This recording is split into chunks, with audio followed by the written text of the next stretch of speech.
our classes One Step Ahead for Learning, where we help you to achieve your goals. Students, today we will discuss some previous year question related to the chapter Biomolecules. आज हम discuss करने वाले हैं कुछ important previous year questions को जो कि previous year exams में पूछे जा चुके हैं और आगे आने वाले एग्जाम्स में भी बार बार पूछे जाएंगे, जो चैप्टर से रिलेटेड होंगे बायोमोलिक्यूल से. Okay, so let's start. First question is the most important question of the chapter. What are the hydrolysis products of the compounds? Compounds कौन से दिए हैं हमें बच्चों? सुक्रोज और लैक्टोज. ठीक है, कोई भी कंपाउंड दे सकता है आपको. सुक्रोज दिया है यहाँ पर, लैक्टोज दिया है, स्टार्च दे सकता है, ग्लाइकोजन दे सकता है. जितने भी हमने पॉलीसैकेराइड्स पढ़े हुए हैं, ठीक है, उन सभी के बारे में वो पूछ सकता है कि what are the hydrolysis products. तो हाइड्रोलिसिस प्रोडक्ट्स का मतलब क्या है? हाइड्रोलिसिस प्रोडक्ट वही प्रोडक्ट दिए जाएंगे इन पॉलीसैकेराइड्स के थ्रू जिनसे मिलकर ये बने होंगे. ठीक है, जैसे सुक्रोज आपका मिलकर बना होता है किससे? अल्फा डी ग्लूकोज से और बीटा डी फ्रक्टोज से. तो हाइड्रोलिसिस जब आप सुक्रोज का कराएंगे तो वो प्रोडक्ट भी वही देगा जिनसे कि ये मिलकर बना होगा. ठीक है, जैसे सुक्रोज का फॉर्मूला क्या होता है? C12H22O11. ये किसका फॉर्मूला हो गया? आपका सुक्रोज का. ठीक है, जब आप इसका हाइड्रोलिसिस कराएंगे in presence of dilute HCl तो ये प्रोडक्ट भी वही देगा जिससे ये मिलकर बना होगा. जैसे सुक्रोज किससे मिलकर बना होता है? अल्फा डी ग्लूकोज से और बीटा डी फ्रक्टोज से. देखिए फॉर्मूला सेम रहेगा दोनों का ही, चाहे कोई ग्लूकोज हो, चाहे फ्रक्टोज हो या गैलेक्टोज हो, सभी का फॉर्मूला सेम है, बट स्ट्रक्चर डिफरेंट होती है.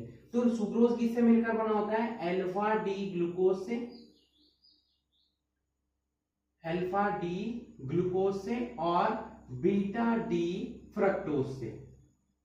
तो जब हम सुक्रोज का हाइड्रोलिसिस कराएंगे तो प्रोडक्ट भी वही मिलेंगे जिनसे ये मिलकर बना होगा, मींस अल्फा डी ग्लूकोज और बीटा डी फ्रक्टोज.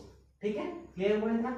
अब आ जाते हैं लैक्टोज पर. लैक्टोज का फॉर्मूला क्या होता है? वही फॉर्मूला होता है जो सुक्रोज का होता है, C12H22O11. ठीक है, सेम फॉर्मूला है, केवल डिफरेंस रहता है स्ट्रक्चर में और ग्रुप्स में. फॉर्मूला सेम है.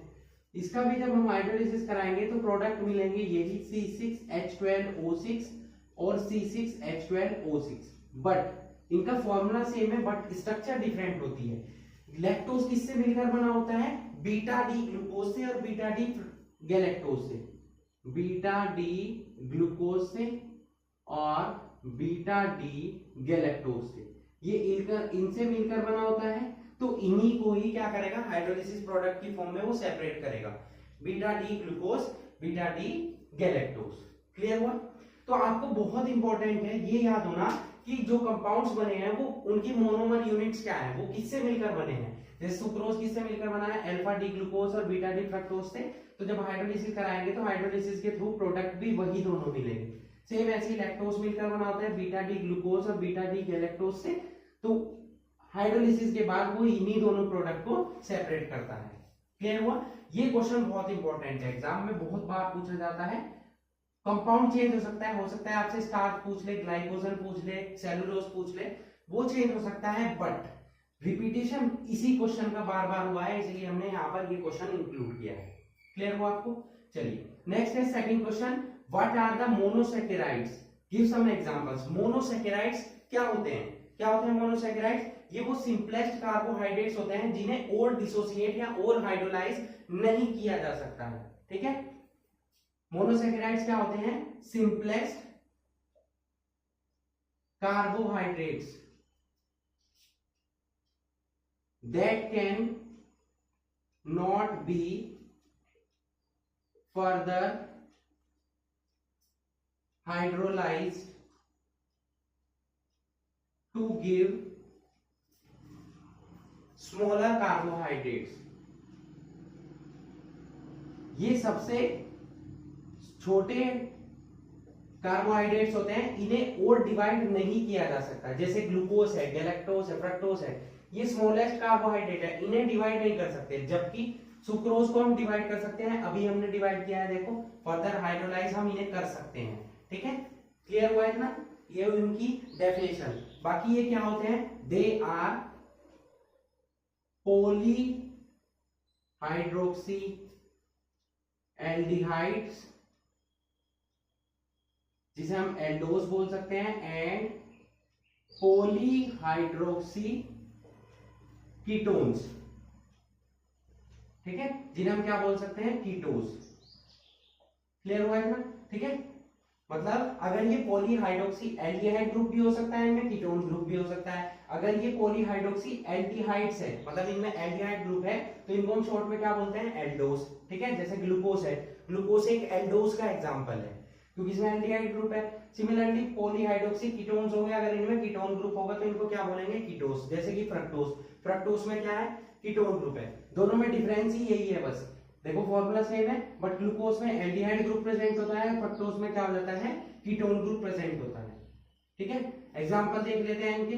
एग्जांपल यही glucose, fructose, mannose, ribose, galactose, बहुत सारे हैं। ठीक है, ये कुछ इंपॉर्टेंट है जो हमने पढ़े हैं थ्योरी सेक्शन में, तो वही सब हमने यहाँ पर नोट कर दिए हैं। ठीक है, क्लियर हुए दोनों क्वेश्चन अच्छे से? बेटा इंपॉर्टेंट क्वेश्चन है क्योंकि एग्जाम में ये प्रीवियस ईयर एग्जाम में पूछे गए हैं और आगे भी पूछे जाएंगे, तो इंपॉर्टेंट है, तो आपको इनकी प्रैक्टिस करनी है। Okay, so please note it.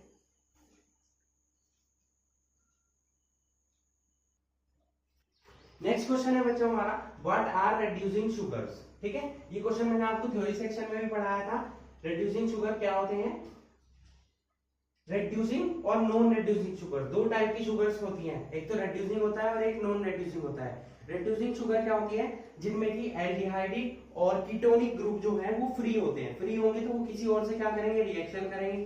ठीक है, जैसे कि टॉलेंस रिएजेंट, फेलिंग सॉल्यूशन, इनसे वो रिएक्शन करेंगे। Means those carbohydrates, those carbohydrates that have free aldehydes and ketonic groups, जिनके पास क्या होंगे, फ्री एल्डिहाइड्स और कीटोनिक ग्रुप होंगे, उन्हें हम क्या बोलते हैं, reducing sugar, are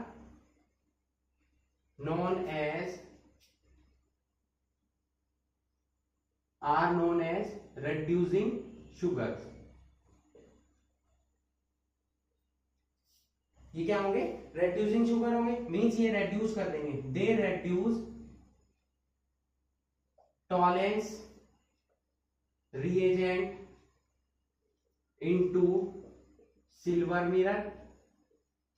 Tollens reagent के साथ कौन सा टेस्ट देते हैं, सिल्वर मिरर टेस्ट देते हैं, Ag बनता है उसमें। ठीक है, सिल्वर मैटर सेपरेट हो जाती है।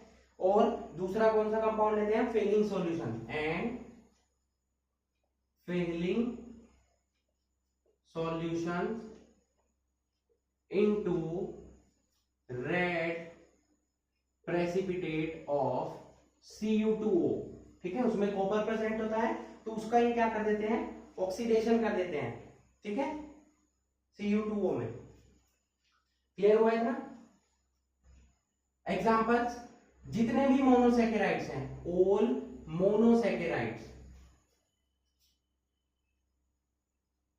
रिड्यूसिंग शुगर, जैसे कि glucose, fructose, mannose, ribose etcetera, जो भी अभी हमने पढ़े हैं। ठीक है, ये सभी क्या होते हैं, मोनोसैकेराइड जितने भी होंगे वो सभी क्या होते हैं, रिड्यूसिंग शुगर होते हैं। और लैक्टोज, माल्टोज, ये भी सभी क्या है, रिड्यूसिंग शुगर है, बट ये डाइसैकेराइड्स है। ठीक है, ये ध्यान रखेंगे आप।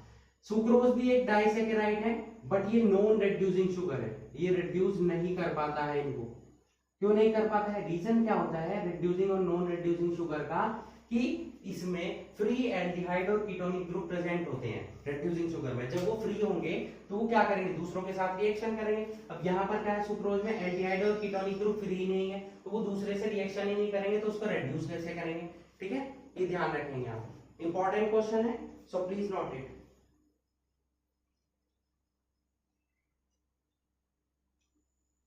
Next question is the most important question of the chapter. What do you understand by the term glycosidic linkage? Glycosidic linkage जो टर्म है उससे आप क्या समझते हैं, उसको एग्जांपल्स के थ्रू आपको एक्सप्लेन करना है, ठीक है। तो ग्लाइकोसिडिक लिंकेज क्या होता है, ये वो बॉन्ड होता है जिसके थ्रू मोनोसैकेराइड जैसे ग्लूकोज, फ्रक्टोज, गैलेक्टोज ये सभी आपस में बॉन्डिंग करते हैं और ओलिगोसैकेराइड्स या पॉलीसैकेराइड्स का फॉर्मेशन करते हैं, ठीक है। मींस ये कौन सा बॉन्ड हो जाएगा, बॉन्डिंग हो जाएगी इसके थ्रू मोनोसैकेराइड्स की। तो हम क्या नोट कर सकते हैं, when monosaccharides molecules are connected, किसके थ्रू कनेक्ट होते हैं, आर कनेक्टेड टू फॉर्म, क्या बनाते हैं ये, to form oligosaccharides and polysaccharides, oligosaccharides and polysaccharides किसका फॉर्मेशन करते हैं, बहुत सारे मोनोसैकेराइड आपस में जुड़ते हैं और किसका फॉर्मेशन होता है, ओलिगोसैकेराइड्स का और साथ में पॉलीसैकेराइड्स का, ठीक है। Then they are connected with glycosidic linkage, या इसी को हम क्या बोल सकते हैं, ईथरियल बॉन्ड, क्योंकि बीच में ऑक्सीजन प्रेजेंट होती है, तो बीच में ऑक्सीजन तो ईथर ग्रुप में आती है, that's why it is also known as ethereal bond, ठीक है। एग्जांपल ले लेते हैं, सपोज हमें सुक्रोज बनाना है, तो सुक्रोज मैंने आपको बताया, सुक्रोज सुक्रोज किससे मिलकर बना होता है, किससे मिलकर बना होता है, अल्फा डी ग्लूकोज से और बीटा डी फ्रक्टोज से। ये हमें पता होना बहुत जरूरी है कि किसी पॉलीसैकेराइड या ओलिसैकेराइड की मोनोमर यूनिट्स क्या है, मतलब वो किससे मिलकर बना होता है, तो हमें पता चलेगा सुक्रोज। अब हम स्ट्रक्चर बना लेते हैं, तो अल्फा डी ग्लूकोज की स्ट्रक्चर पहले हम ड्रॉ कर रहे हैं, ये सभी आपको थ्योरी में बनानी सिखाई हुई है, ठीक है। यहाँ आ जाएगा HOH HOH OHH, यहाँ पर HOH, यहाँ H और यहाँ CH2OH, ये हमारी मोनोमर यूनिट होगी किसकी, अल्फा डी ग्लूकोज की। अब बनाते हैं बीटा डी फ्रक्टोज। अब ध्यान रखेंगे फ्रक्टोज और ग्लूकोज, ग्लूकोज क्या होती है, एक 6 मेंबर्ड रिंग होती है, जबकि फ्रक्टोज क्या होती है, 5 मेंबर्ड रिंग होती है, इसमें 5 मेंबर होते हैं, ओके। ये आपको याद रखना है, यहां आ जाएगा CH2OH और H इस साइड में, ठीक है। बनानी सीखी हुई है आपको, क्लियर हुआ है ना।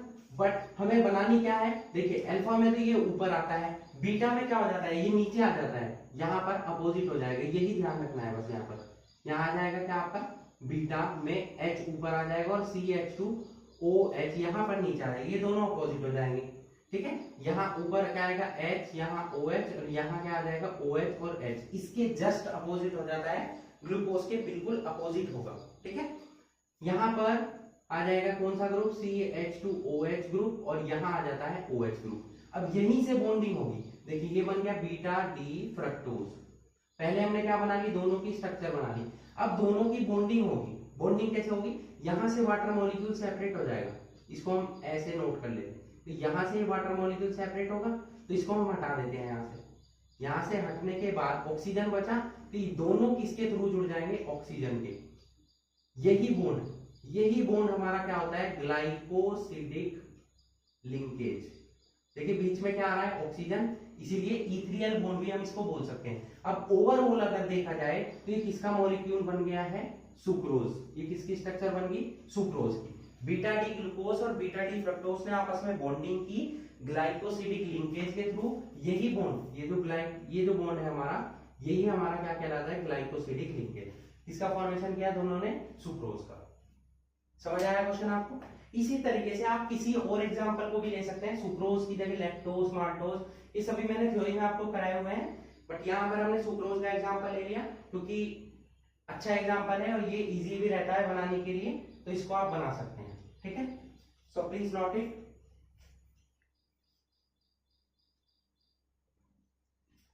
नेक्स्ट क्वेश्चन है बच्चों हमारा, what happens when D glucose, कोई भी ग्लूकोज हो, वो किसके साथ ट्रीट करते हैं, क्या प्रोडक्ट देता है। जब हम ग्लूकोज को ट्रीट करते हैं रेड फास्फोरस और HI के साथ, तो वो क्या प्रोडक्ट देता है, ब्रोमीन वाटर के साथ ट्रीट करते हैं तो क्या प्रोडक्ट देता है, और HNO3 के साथ ट्रीट करते हैं तो वो क्या प्रोडक्ट देता है। इंपॉर्टेंट क्वेश्चन है, थ्योरी सेक्शन में ही मैंने आपको बता दिया था। तो ग्लूकोज का रेड फास्फोरस और HI के साथ रिएक्शन होगी तो क्या प्रोडक्ट देगा। फर्स्ट हम इसको नोट कर लेते हैं। ग्लूकोज का फॉर्मूला क्या होता है, नॉर्मली हम क्या बनाते हैं, CHOH की पावर होल 4, क्योंकि यहाँ पर हमें स्ट्रक्चर ड्रॉ करने की रिक्वायरमेंट नहीं है, यहाँ हम ओपन चेन स्ट्रक्चर या नॉर्मल स्ट्रक्चर बना सकते हैं, क्लोज्ड स्ट्रक्चर, ठीक है। तो ग्लूकोज की CHOH की पावर होल 4 और नीचे क्या हो जाएगा CH2OH। 3 बार बना लेते हैं इसको, क्योंकि तीनों के साथ हमें क्या करानी है, रिएक्शन करानी है। ओके, ये फर्स्ट, सेकंड एंड थर्ड किसकी स्ट्रक्चर होगी बेटा, ये ग्लूकोज की, ठीक है। इसकी रिएक्शन कराते हैं 1 बाय 1 रेड फास्फोरस से और HI से। जब रेड फास्फोरस और HI से रिएक्शन होती है तो क्या होता है, हमेशा रिडक्शन होता है। रिडक्शन में क्या बनते हैं, हाइड्रोजन। तो हाइड्रोजन क्या करेगा, इसका रिडक्शन करेगा, नॉर्मल चेन में इसको कन्वर्ट कर देगा, मतलब CH3 CH2 की पावर होल 4 और यहाँ हो जाएगा CH3। ये क्या बन गया हमारा, नॉर्मल हेक्सेन बन गया, प्लस 6H2O। ये रिएक्शन क्या प्रूफ करती है कि ग्लूकोज में 6 कार्बन एक लीनियर फॉर्म में अटैच होते हैं, यही वो रिएक्शन है जो प्रूफ करती है, ठीक है।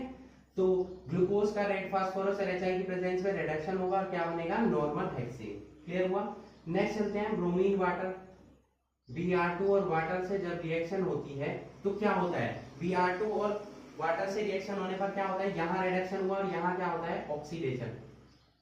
क्या होता है, ऑक्सीडेशन। तो ऑक्सीडेशन हो जाएगा इसका, इस ग्रुप का, एल्डिहाइड ग्रुप का, क्या हो जाएगा COOH CHOH की पावर होल 4 और ये नीचे एज इट इज रहेगा, ठीक है। ये कौन सा कंपाउंड बना, ग्लूकोनिक एसिड। कौन सा कंपाउंड बना, ग्लूकोनिक एसिड, ठीक है। नेक्स्ट किससे रिएक्शन करानी है, HNO3 से। HNO3 भी क्या है, एक ऑक्सीडाइजिंग एजेंट है, बट यहां ध्यान रखेंगे ये स्ट्रॉन्ग है, तो स्ट्रॉन्ग है तो एल्डिहाइड ग्रुप और ये जो प्राइमरी एल्कोहलिक ग्रुप है, ठीक है, दोनों का ऑक्सीडेशन करेगा, COOH CHOH की पावर होल 4 और यहां भी COOH। यहां होगा केवल एक ग्रुप का, क्योंकि ब्रोमीन वाटर इतना स्ट्रॉन्ग ऑक्सीडाइजिंग एजेंट नहीं है, HNO3 ज्यादा स्ट्रॉन्ग है, तो ये एल्डिहाइड और प्राइमरी अल्कोहलिक ग्रुप दोनों का ऑक्सीडेशन करेगा और ये जो कंपाउंड बनेगा ये बनेगा ग्लूकेरिक एसिड, या इसी का दूसरा नेम है सैक्रिक एसिड, ठीक है। दोनों में स्ट्रक्चर में डिफरेंस देख लीजिए, यहाँ एक COOH ग्रुप है, यहाँ दोनों COOH ग्रुप। तो ये इंपॉर्टेंट क्वेश्चन था, इसको आप अच्छे से प्रैक्टिस करेंगे, ठीक है। ओके स्टूडेंट्स, तो आज हमने डिस्कस किए टॉप 5 क्वेश्चंस, इंपॉर्टेंट क्वेश्चन जो प्रीवियस ईयर क्वेश्चन है और एग्जाम में पूछे जा सकते हैं, आप इनकी अच्छे से प्रैक्टिस कीजिए। So that's it for today, hope you enjoyed the video and thanks for watching.